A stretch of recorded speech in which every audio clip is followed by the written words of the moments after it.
It's Filaments and Fibre with Steve Brooks and Stephanie Lester.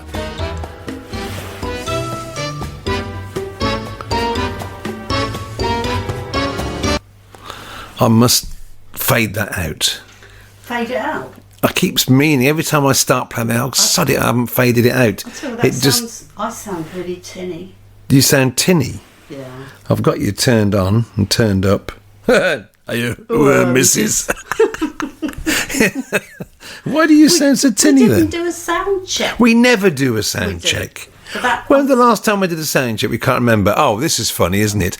We sat down to do this podcast about 10 minutes ago and spent almost 10 minutes trying to remember what we did over the last 2 weeks. Last one, because we can't remember what we did. Can't. I usually write down anything that's worthy of note, and we haven't got much, but you had to go back in your calendar to find out what we did. Because when we first used to do these, you used to write You do notes. sound tinny, I sound like I'm in the bathroom.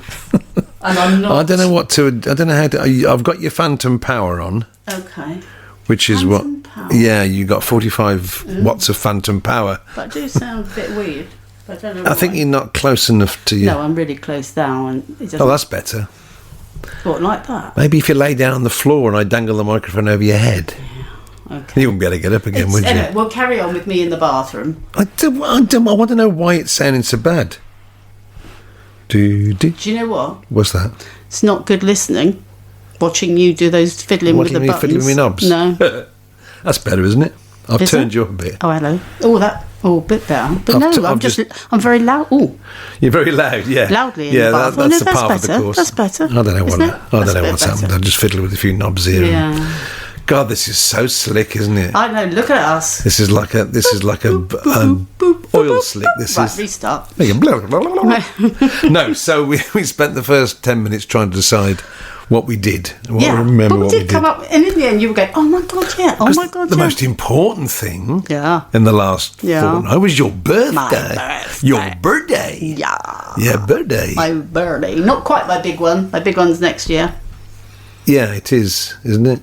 Yeah, I mean, Christ, 70, Jesus. Oh, piss off! I nearly said the other one, but I'll save the other one for even more. You'll violent save it till reaction. later on in the podcast. Yeah. Yes, you're catching me up. Yeah, well, no, but no, excellent. I had my birthday Tuesday. I still sound like I'm in the bath, by the way. You do. I don't know why. I don't know why that is. But we had once again delivery of food by Coats at Home. Oh, Coat! Fabulous. Coat at Home, as in Coat COTE, with the accent to circumflex over the T. And Yeah, and lovely, beautiful food, lovely relaxed day, lovely friends. Bronnie and Arthur came round, and of course it was a scorcher of a day. The weather, we haven't mentioned the weather. Oh my God! If you'll listen to this in foreign climes in other parts of the world, you're now going to hear the Brits say, "God, isn't it hot?" or "Wasn't it hot?" It's cooler now. Thank God. I mean, I personally am useless in the heat. I just zapped of all energy, can't do a thing. So, and I was born and bred in the UK, and clearly that's my climate, which is not this. No, not at all. But we've coped. And of course, part of your birthday, we went out with a friend of ours. We did on the Friday before. Great friend, he used to be our family lawyer, David. And he's a wonderful fountain of knowledge. Yeah. He was, at one point, one of the 10 top lawyers in the UK. There you go. He was. Everybody, if you mentioned him to any other lawyer, they would sort of... They all knew about him. Jennifer Lecton, David Hartwell, amazing. But he's a wonderful guy. Yeah. And we go on these grand days out. We do. Sort of once every month, 6 weeks during the better times of the year. And we went, for your birthday, we went to Coton Manor Gardens in Northamptonshire. And I deliberately don't look up these places before we go. You just think, right, going to arrive and let's see. And we actually had a lovely pub lunch before we got there. Oh, yeah. Which was superb. I have to say, a handmade Scotch egg is what I had. In fact, I think we've still got a couple of handmade Scotch eggs in the fridge, haven't we? That's just reminded me. Oh, but I bought you two from Coat at Home. Coat at Home. But you had this handmade Scotch egg that was just to die for, wasn't it? The runny middle. Oh, gorgeous, gorgeous.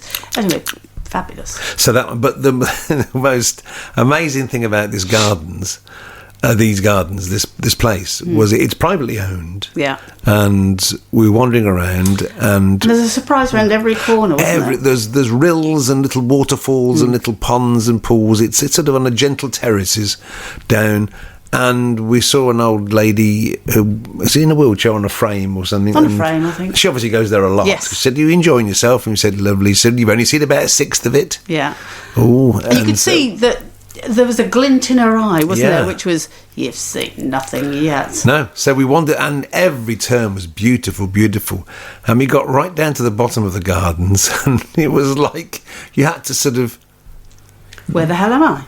Yeah. Second take, sort of double take, because there, standing in front of us on the lawn, was Pink flamingos. Pink flamingo. Oh And we my hadn't been God. drinking at that stage. And the hilarious thing is, we did actually see pink flamingos in San Diego, didn't Yeah. we, when we went there? Yeah, but- and what would you sort of had to shake your head, didn't you? I Think said, they can't be "Bloody flamingos. flamingos." No, I mean, I know it was particularly hot that day, but normally in the UK, flamingos. Instantly weather. thought, nice little statues in the garden, nice little sort of metal, Yes. very well made flamingo statue. No.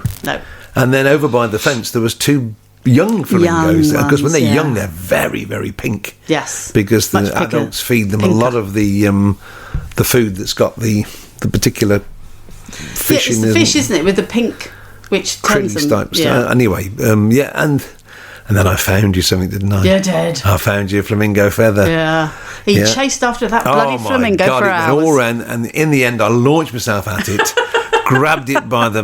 No, I didn't. No, you didn't, No. It was on the ground, a Yeah. pink flamingo feather, Yeah. which was the highlight. I have it in my I could have studio. saved all my money buying you all those other presents. Yes, and just got that. Just got you a bloody flamingo Yeah, feather. I'd have been delighted. You'd have been delighted, Yeah, yeah. fantastic. But it was... So, there we are. So that was the surprise, was the flamingos. Flamingos. Yeah. Thoroughly recommend this place from the point of view of, I mean, the house is privately owned, obviously you don't go around that, but it is still a beautiful house from the outside, and there's a lovely area to sit and actually have ice cream, as we did, and tea and coffee, but also there's a little nursery where they sell the plants from the actual gardens, which is lovely, and it's just one of those, it's not too big and it's not too small. And they just had all the right facilities. It was just a perfect day, wasn't it? It was, and the weather was okay. It was warm, but you'd got your little... Got me parasol. You got a little parasol, looks like a pagoda. It does. Lid. Yeah. Lid, roof. Roof? Lid. Pagoda lid, pagoda roof.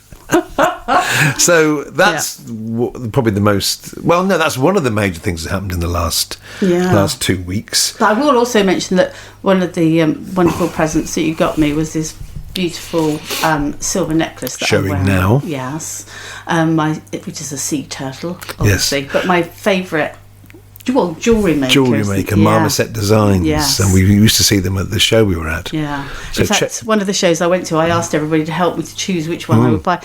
We were really disappointed when we did MK the last time that they weren't there. No. But they did pop round and say hello. They came to visit us. Yeah, Well, that's just as they came vis- to visit the show. Yeah. They came to pop to see us. Yeah. And I happened to contact her after and said, Yeah. God, have you got it for sale?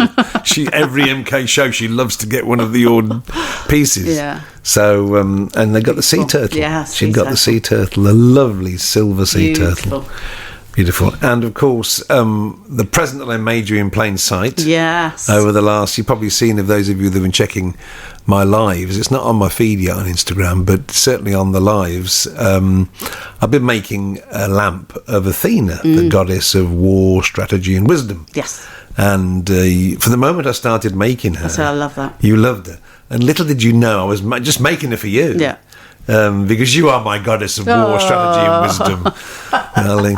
But yeah, so I thought, well, it's no good me trying to hide what I'm making, because you'll see it anyway. And if now I say, oh, I've stopped making it, or you say, well, where's Athena? I'd know. You'd know. So I just carried on making it and asking you what you thought and positions of this, that and the other, and made a little, I say a cat. Hello, That's one of Tilly. our cats. That's Tilly. Yes, gorgeous. Yes, talking to us. Yeah.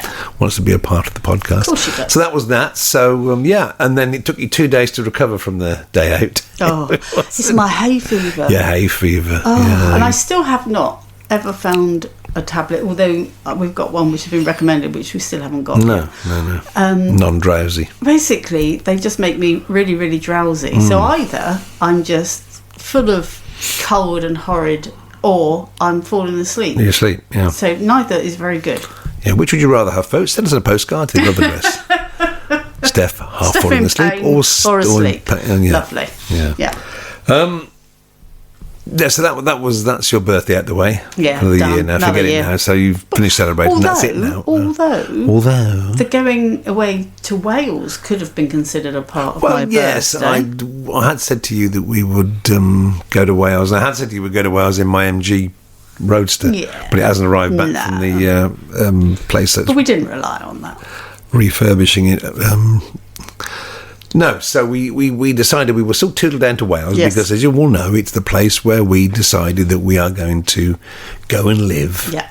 Supposedly next year, when we sell this place, we're going to move to Wales. Yeah.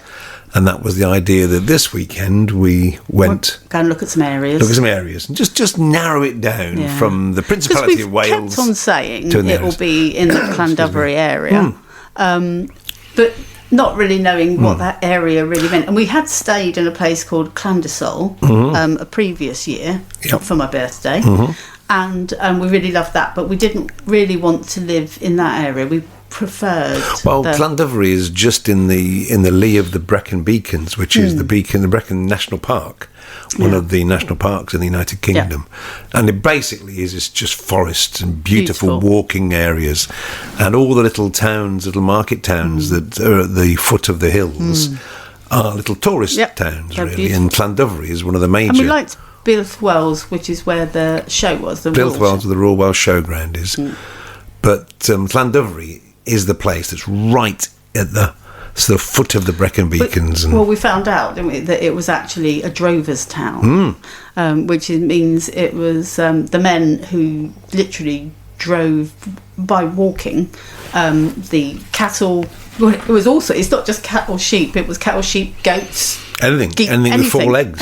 And they basically took it to London. Elephants, llamas. Shut up. Giraffes. They basically took them to London, so they had to be a really hardy kind of person that did this, and it was those long treks, not just from farmer's field to farmer's field. No, and so as a drover's town, it meant there had to be breweries and inns, so basically booze and somewhere for them to lay their head. At one point there were 21 pubs in Llandovery. So that's there's now only 20, I think. Now there's a lot of pubs in Llandovery. Still a lot. It's lovely. And so we'd got a place to stay in Llandovery, and should we tell the story? Shall I tell the story from the beginning? Yeah. All right. Okay. So when we went to Wales last for your birthday, the Llandysol one, which is 2 years ago, we visited a couple of places. Now, when we got back, I happened to notice that following me on Instagram... It was a little while after that. Yeah. It wasn't immediately No, it wasn't. Probably 2-3 months afterwards. Yeah. An antique establishment started following me on Instagram. Didn't she comment that she liked your lamps? Yeah, we had a comment, and it was the antique place in Llandovery, Black Lion Antiques. And I thought, that's the antique shop that we went to visit, because the lady, So I've been liking their stuff, and they've been liking my lamps and everything over the last couple of years. And I kept saying to you, we can pop in to see them in Black Lion Antiques in Llandovery. And I kept being a bit confused. You were confused because you weren't convinced we'd actually been there. Because I said I wasn't aware that we'd actually got out at Llandovery. I thought we had. I was convinced we had. Well, I think the reason why you were convinced is because when we went to the Builth Wells showground that time, which was sort of like a year, 18 months ago, I had initially said, we'll stop at the tea rooms there. But just timings and everything meant we didn't. We went straight through. So I think in your head, we got out. I had it in my head that we'd visited this Black Lion Antiques. Yeah. Otherwise, why would they start following me on Instagram unless I'd told them about my lamps when we were there? Yeah. So we got to Llandovery and had a nice meal. We had a nice meal. And then we decided to go for a little walk around. And you said, let's go find Black Lion Antiques. Let's go find Black Lion Antiques. Yeah. So still thinking we'd been there. So you were even saying, see, I remember this place. We did get out here, and I'm looking around thinking, never been there before in my life. I sort of reckon I'm pretty sure that we had got out there.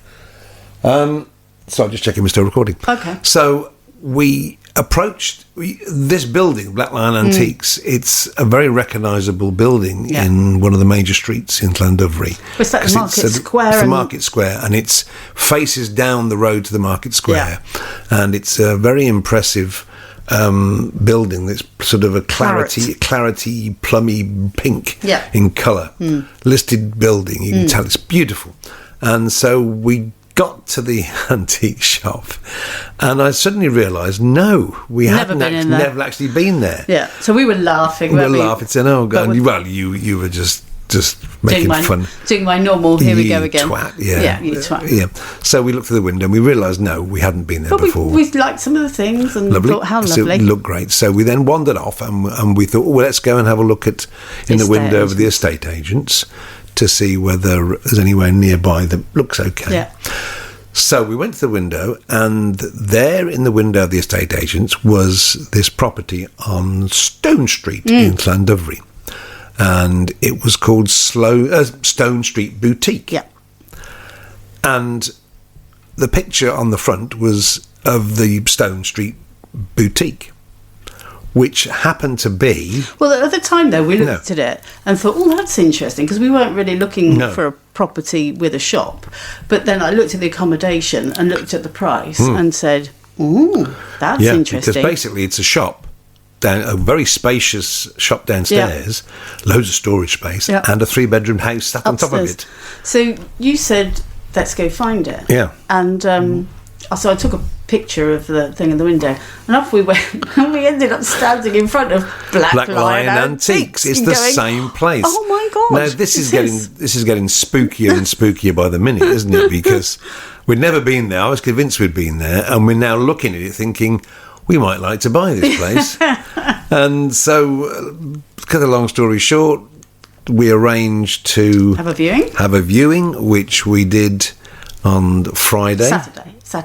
No. Oh yeah, we said we viewed it on Saturday. We told them on Friday, viewed it on Saturday, and basically fallen in love with it. Completely. Hook, line and sinker. It would work fantastic. And we'd never thought about having a shop. We wanted somewhere we could have and I've always said this when you're house hunting, and I think many people feel this, is the moment you either see... I mean, sometimes you don't even have to step in. Sometimes you just look at it and know this is the one.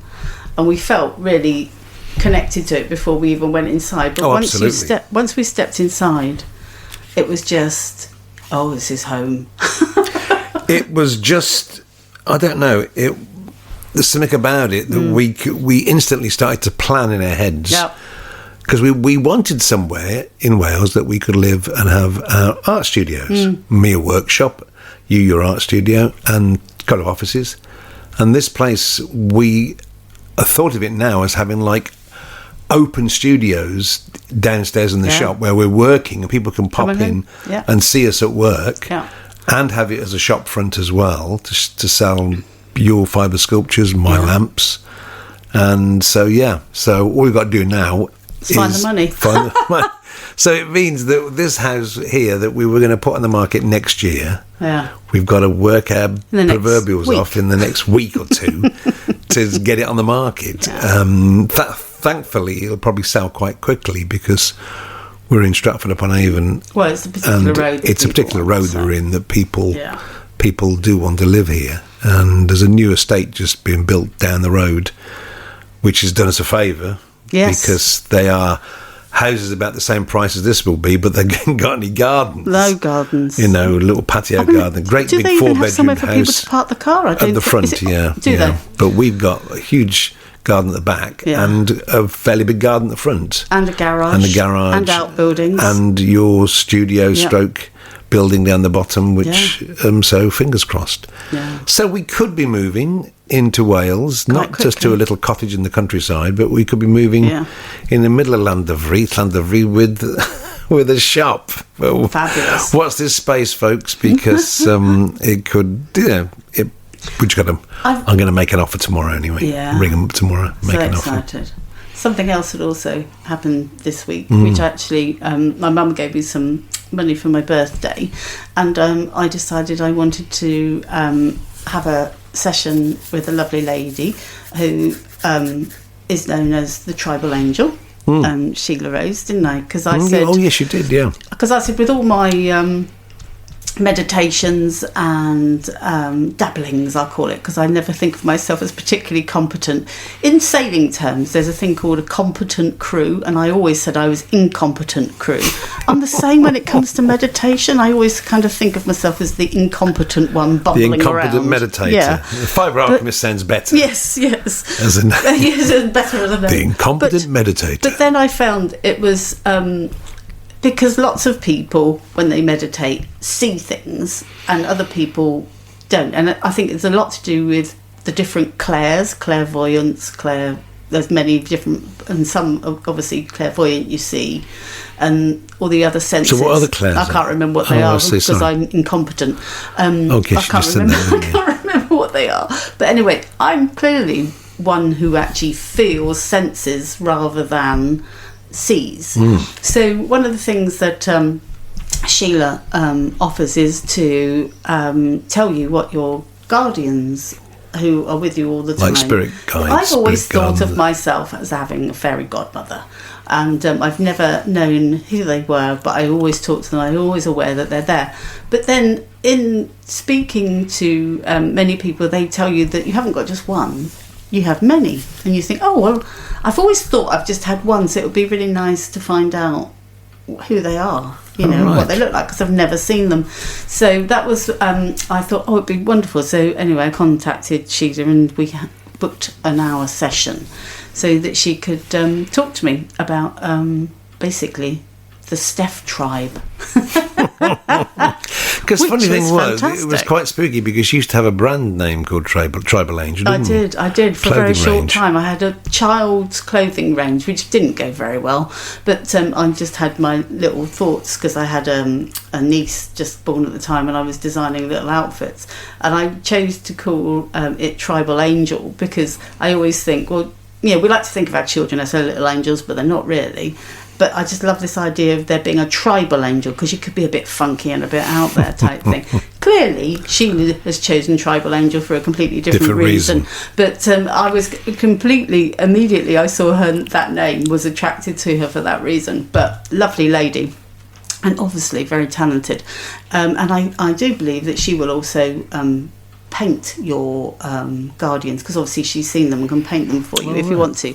But I just wanted to talk to her about, or her to tell me about my guardians and tribe, of which there are a lot of animals, unsurprisingly. Oh, right. Yes. So I won't tell everybody what I learned. Seeing your connection with the animal kingdom. I was very excited. As you know, after I got off the call, I was very upbeat, and it was really lovely to have that conversation and to know a bit more about, so I can visualise them now. So, yeah, brilliant. Excellent. Yeah. Oh, that's good. So, enjoyed that. And didn't you ask if your grandmother was there? No, what it was one of the people who was there was a very kindly, sweet, elderly person, and Sheila said to me, I'm not sure if that is actually your grandmother. Then I described my grandmother to her. Is that outside? Yeah. Okay. So I described my grandmother to her, which I have to say I would not say was sweet. But anyway, what Sheila very politely said, no, that's not her. She ain't there. And she said, in fact, she's nowhere to be seen, which doesn't surprise me because she will be elsewhere. But no, it was excellent. Yeah. Oh, wonderful. Really wonderful. Good. What else happened in the last? We had the poor. Do we want to talk about it? Just slightly, because of the nice part. Well, this sort of shows the empathy you've got towards animals, really, because and also the kindness of humans around for life, be it animal or human. Because we just had that horrible knock at the door really late at night, and someone saying, because we're and Steve's phone is ringing. There's a surprise. Okay. Knock at the door and saying you're known as the cat people. There's a cat knocked over in the road. So of course you immediately run out to check it's not one of ours. which thank goodness wasn't. But sadly, the little girl was still, even though she'd been hit pretty badly and clearly wasn't going to survive, she was still fighting. So I went, well, basically, at the end of it, I always like to just, because as I say, you don't do it to share the experience, but basically at one point I was lying in the road just comforting her. She was wrapped in a towel, wasn't she? Yeah, just comforting her, bless her, so that she could pass. And what was really lovely was other people had stopped. This was about 11 o'clock at night. Other people had stopped who were like walking the dogs and running. And they were directing the traffic around me so that, as we decided to move her out of the way at that point, we just caused her distress and pain, basically. And then we went and got the vet up. Our vet lives at the bottom, just at the bottom of our road, Di, which is quite appropriate because we're moving to Wales. Yes. And this is about 10:30, 11 at night now. And so the house was in darkness. And me banging on his door, and he came in his boxer shorts. Always alarms went off in the house. Alarms went off in the guy, and he came bleary-eyed to the door. Obviously, he has an early start in the morning as a vet, and he didn't mind at all. No. He went because his surgery was actually at the back of his house down the lane. So he came and opened up, but sadly, the poor little girl had passed on. Just confirmed that she had passed, but the good thing was that she was chipped, so they were able to, obviously he couldn't give us the GDPR the information, but his team could notify the family the next day, because that's the biggest worry of anybody who's an animal owner, is when you don't know what has happened. So at least they know. But you lay in the middle of the road there, God bless you, it's it just, you have to do it, don't you? And it's an animal. It's an animal, and you couldn't move her. So a sad part of the last couple of weeks. It was sad, but also I was happy that I was able to be there for her. Actually. Comfort her in the last few minutes. Anyway, so that was that part. Finally, I don't think we can really let this podcast go without my new name for you, which is Satnav Steph. Because it has been hilarious. I did all the driving. How did I end up doing all the driving in Wales? You never do, because you always fall asleep when you drive. I fall asleep, or my right foot gets so cramped that I can't feel the toes. But for some reason, you just were... I just did the whole lot. Did all the driving, here, there, down. Which results in me giving you directions, which is a podcast in itself now. It is. I think we should do a podcast on... Not also helped by some of the directions. Well, no, I like more than, I don't know, a yard notice before you say, turn here. Oh, God. And it is just like that, folks. But then when I didn't give directions, what did you do? Turned into someone's someone's driveway twice. Yes. Because but the signs weren't that brilliant, were they? And it was definitely a drive. Turn left. So I turned left. And you said, not up here, you idiot, it's someone's driveway. And so we got out, he went again, I went to turn into someone else's driveway as I screamed. Because they've got the little white marks across the road. Oh my God. Yeah, so, but doesn't the sat-nav take us some weird and wonderful directions? We have been over the place, this last weekend, Hilarious. We certainly have. Certainly have, but if Steph's ever in the car with you and you'd ask her to give you directions, be prepared for last minute directions. And it was a bit. I think you do it just because you just like the laugh of it, the fun of it. It's hilarious. Test me brakes, yes, really. Probably. It is hilarious. God, but we got there in the end. Well, usually what happens is I do say things like, get ready to get left and get ready to get left. And in my world and your world, you don't listen to a word I say. So basically, when we get there, I just go, left now! It's like trying to find the car park in, where were we? Llandelio. Yeah. But no, actually, to be honest, the sign did actually say turn right, and it was just a shop. It's almost as though they have to, by law, tell you there's a car park there, but they don't really want you to park there. So then we sort of turned right at the next turning, didn't we? And then there's mention of a car park. And then you go, here, look on the right. Oh, yeah. God. Suddenly it was there. Yeah. I was swinging the car around. Hilarious. It was memories of the old Sweeney, wasn't it? Those of you of an age in the UK remember the pop series, The Sweeney. Yeah. They just squeal around a corner. Anyway, so I think that'll do us. No, we've got one thing left, which is our film reviews. Oh, yes. And we decided, we obviously didn't, because we were in Wales on Friday, didn't watch a film. No. But the week before, we thought we'd start watching the Dan Brown trilogy again. The Da Vinci Code. Was that again? I've seen them all three, I think. I think. You can't remember. That's the good thing about getting old, folks, is that you can't remember seeing a film. You can watch them again. Even when you watch it, you don't remember seeing it. And then right at the very end, you go, "Oh, I think I've seen that before." I think I've seen it before. Then you hit me. Yes. But I've only seen the last one. We watched the Da Vinci Code, which was made, must be 25 years ago. Is it? Oh, yeah, it's a long way ago. Tom Hanks. Yeah. You can always tell with the mobile phones they use. Yes. The little flip mobile phones. Yeah, hilarious. It was like the huge luggables. That's the very early ones. But yeah, Tom Hanks, brilliant actor in this. Yeah. Plays Robert Langdon, who's the cryptologist, the historian. I think most people have probably either seen it or read the thing, but it's one of those films you can watch twice because there's so much going on within it. Well, I haven't seen it before, and we enjoyed it. Yeah, you stayed away. You weren't playing on your phone. No, that's right. That's always a good sign. Not playing on the phone, watching. Yeah, really good. Yep. Enjoying it a lot. Good. So I thought I'd say that's a good 8 out of 10. Yeah. Da Vinci Code. Yeah. Drama the whole way through. Love it. And we've got the next two to look forward to. I'll come back to drama, going back to driving. Can I just say, when you're in the car and you need to take a tablet and you're searching for a blue plastic cup and I'm driving along an A road. So let me start. So firstly, I'm going, where's that blue cup? And you said, well, it was down there, and I'm hunting, and it's on the floor in the passenger way. And then you said to me, it's probably underneath your chair. And I said, it's not underneath my chair. Perhaps it's underneath your chair. So what did you do? You delved down. And what did you say?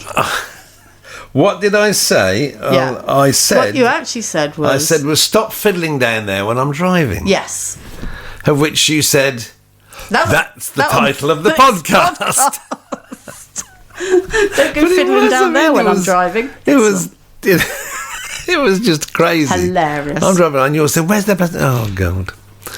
Yeah. There we are. So, no huge raucous laughter this week, but it's been more reflective this week. I thought we had a bit of laughs. Did we? I can't remember. It's at least 20 minutes ago. I don't know. We've got to 32 minutes, and I thought, God, well, we were talking about it for 32 minutes. You said at the start, we haven't got much to say today. I said, don't be ridiculous. No, that's after. Then we took 10 minutes deciding what we'd done the last fortnight. No, we took 5 minutes trying to work out why I sound like I'm in the bathroom. And I still don't know. And I'm still sound like I'm in the bloody bathroom. I think there's something interrupting. Because it keeps going in and out. It keeps... Oh, does it? It keeps just going tinny, tinny, tinny, lovely dulcet tones. Tinny, tinny, tinny, lovely dulcet tones. Probably a bad connection. Yeah, it probably is. You never know. Yeah. That's not very loud. It's not, is it? Let's move that up again. In fact, I have to say the sound engineer on this particular programme is shite. Yes, you're shite, you're sacked. OK, mate, all right, I'm going now. Don't know why he's Australian. Sorry, Cindy. But especially as he's you. I've just upset Cindy and... Well, actually, no, because Cindy's thinking that wasn't Australian, so she's not upset at all. She just thinks you're an idiot. Yeah. Yeah. Anyway. Bye. Is that the end? I think we'll bring it to a conclusion by saying thank you, folks, for listening. This has been Filaments and Fibre. I've been Steve Brooks. We don't sign off like that. I know. I'm just seeing if you would react. No. She's been Stephanie Lester. So it's good night from me. And it's good night from him. Good night. That was Filaments and Fibre with Steve Brooks and Stephanie Lester. You just forgotten how to sign off, you liar.